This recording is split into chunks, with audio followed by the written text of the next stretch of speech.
원피스 1149화의 제목은 1초로, 챕터는 전설 스코퍼 가반이 소머즈를 공격하는 장면으로 시작됩니다. 가반의 기습 공격에 소머즈는 고통스러워하는데 일본 우섭은 왜 공격이 먹혔는지 궁금해하고 가반은 무뎌졌다며 소머즈를 다시 공격하지만 소머즈는 찔레 벽을 만들어 방어합니다. 그리고 소머즈는 산을 먹는 자 이놈이 어째서 엘바프에 있는지 궁금해하는데 가반은 따분한 얘기는 하지 말자며 소머즈에게 무차별 공격을 이어가죠.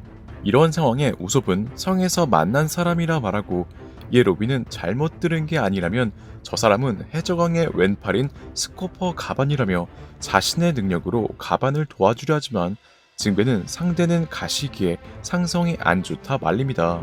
한편 가반에게 당하기만 한 소머즈는 수많은 가시를 만드는 홍련 지옥으로 가반을 압박하는데 가반은 급하다며 소머즈의 가시를 전부 쳐낸 후 부천학이란 기술로 가반을 베어 소머즈를 두동강 냈고 일본 일행들은 가반이 해치웠다며 놀랍니다. 그리고 가반은 콜론을 구하기 위해 이동하는데 일본 초파는 어떻게 불사신인 녀석을 베어낼 수 있었던 건지 궁금해하여 이를 알아내기 위해 가반을 쫓아가죠. 한편 바다코끼리 학교가 타는 걸 지켜보고 있던 킬링엄성은 아주 좋다며 도서관은 내가 해주겠다며 화염 화살을 날려 부엉이 도서관도 불태우고 이에 야렐은 선조들의 말씀과 역사가 태워지고 있다며 눈물을 흘립니다. 이런 상황에 엘바프 아이 로냐는 살아있어 죄송하다며 나 때문에 전부 타버렸다며 눈물을 흘리는데 그 순간 스코퍼 가반이 등장해 문화도 역사도 너희에겐 어느 것 하나 뺏을 권리는 없다며 분노하고 가반을 본 군코는 정은 곧 인질의 죽음을 의미한다며 가반이 해적왕의 선원이라는 사실을 알아챕니다. 그리고 가반을 본 엘바프 아이들은 콜론을 부르며 야씨가 왔다 기뻐하며 안심하는데 콜론 또한 가반을 부르며 우리 아빤 누구보다도 강하다 좋아하고 이에 가반은 빠르게 군코를 공격하지만 군코는 콜론이 가반의 아들인 걸 알아채 엄청난 스피드로 콜론에게 다가가죠. 이어 군코는 화살검을 만들어 콜론의 목에 대고 나에게 대든다는 것은 이 녀석을 죽여도 된다는 거냐 협박하는데 이에 가반은 지금이 마지막 기회라며 지금이라면 도서관에 불도 끌 수 있고 아이들과 엘바프도 구할 수 있다며 군코를 순식간에 끝낼 생각을 한 후 콜론에게 넌 강한 아이기에 1초만 달라 소리칩니다. 가반의 말에 콜론은 나는 전사라며 알겠다 말하는데 군코는 한 번 잃은 목숨은 돌아오지 않는다 경고하고 가반은 콜론이 태어났을 때를 회상하며 돌진하죠.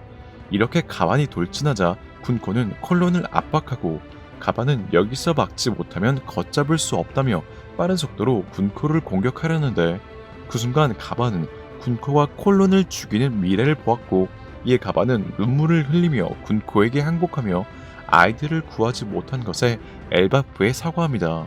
가반의 항복에 군코는 나약한 존재라며 능력으로 가반을 공격해 가반의 몸이 쫄리고 가반은 콜론에게 아프게 해서 미안하다 사과하며 그대로 절벽 밑으로 떨어지는데 일본 초파는 가반을 구하기 위해 달려가죠. 이런 상황에 콜론은 가반을 부르며 울부짖는데 일본 군코는 아버지를 부르며 울부짖던 어떤 여성의 모습을 기억해냈고 또 해적이 되는 것이 꿈이라고 말하던 부룩과 부룩의 노래를 들으며 좋아하던 어린 소녀를 기억합니다.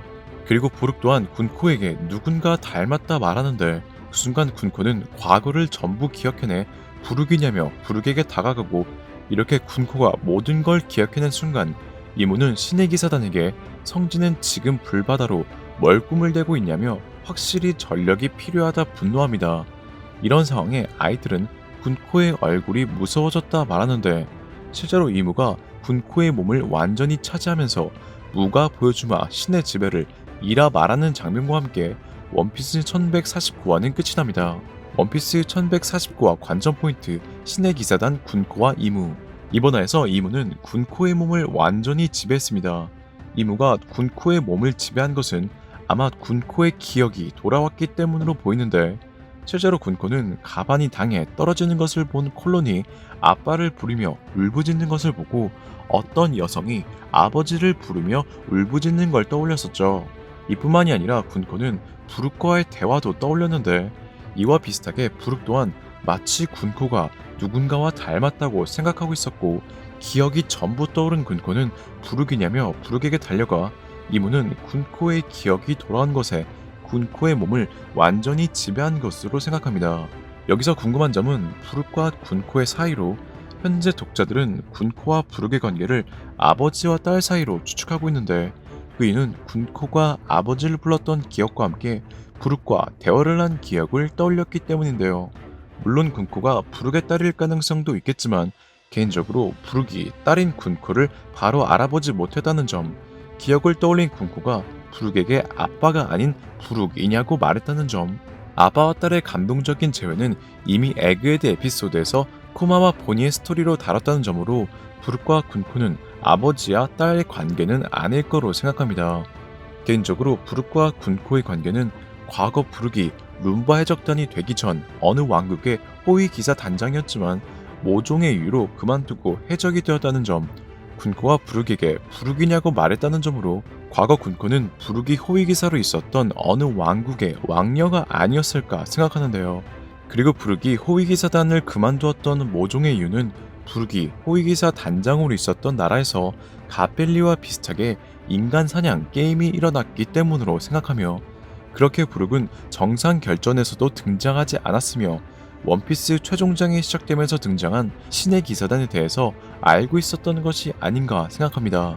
그리고 부르은 이 사건에서 군코를 지키지 못했기에 우는 아이도 웃게 만든다는 운바 해적단에 입단해 해적 생활을 시작한 것으로 어느 왕국의 왕녀였던 군코는 이무가 알라바스타인 왕녀인 비비를 갖고 싶다 말했던 것과 비슷하게 군코를 갖고 싶었기에 살려둔 것으로 생각하며 이렇게 군코의 등장으로 룸바 해적단 이전 부르의 과거가 밝혀질 것으로 생각됩니다. 그리고 이렇게 군코의 기억이 돌아오자 이무는 군코의 몸을 완전히 지배하여 자신이 신의 지배가 무엇인지 보여준다 말하는데 여기서 군코의 얼굴을 자세히 보면 눈은 이무의 눈으로 바뀌었으며 머리카락 또한 길어졌죠. 개인적으로 이는 이무가 군코를 지배하면서 이무의 본 모습이 드러난 것이 아닌가 생각하는데 그 이유는 실제로 이무의 본 모습은 가냘픈 몸을 하고 있는 여자처럼 보였다는 점과 이무가 사보의 공격을 막기 위해 변신할 때도 긴 머리를 하고 있는 것처럼 보였기 때문인데요. 즉 타인의 육체를 지배할 수 있는 이무가 지금의 모습이 정말 본인의 모습인지 아니면 현재 이무가 기생하고 있는 인간의 모습인지는 정확히 알 수 없지만 현재 군코의 모습이 이무의 모습이라면 이무는 여성으로 보인다는 것이죠. 또한 이렇게 이무가 타인의 육체를 지배할 수 있다는 점에서 많은 독자들은 현재 이무가 네펠타리 릴리의 몸을 지배하고 있는 게 아닌가 생각하는데 실제로 이무는 네펠타리 릴리에게 집착했기에 충분히 그럴 가능성이 높아 보였습니다. 하지만 이번 화에서 보인 이무의 긴 머리 스타일은 과거 코브라와의 대화에서 보였던 릴리의 실루엣과 이무가 보고 있었던 릴리의 초상화와는 조금 다른데 개인적으로 현재 이무의 긴 머리는 2년 후 어인섬에서 긴 머리로 등장한 나미와 비슷한 머리를 하고 있었습니다. 그리고 이번 화에서 부르의 과거까지 회상되면서 밀짚모자 적단은 나미의 출생의 비밀만 현재까지 밝혀지지 않고 있는데 만약 군코로 나타난 이무의 모습이 네펠타리 릴리가 아닌 정말 본인의 모습이라면 가능성은 낮겠지만 나미 또한 이무처럼 네로나 가문일 가능성도 있어 보이며 정말 나미가 네로나 가문이라면 나미의 출생의 비밀도 이무의 비밀과 함께 풀릴 수도 있어 보이네요. 오늘의 영상은 여기까지입니다. 시청해주셔서 감사합니다.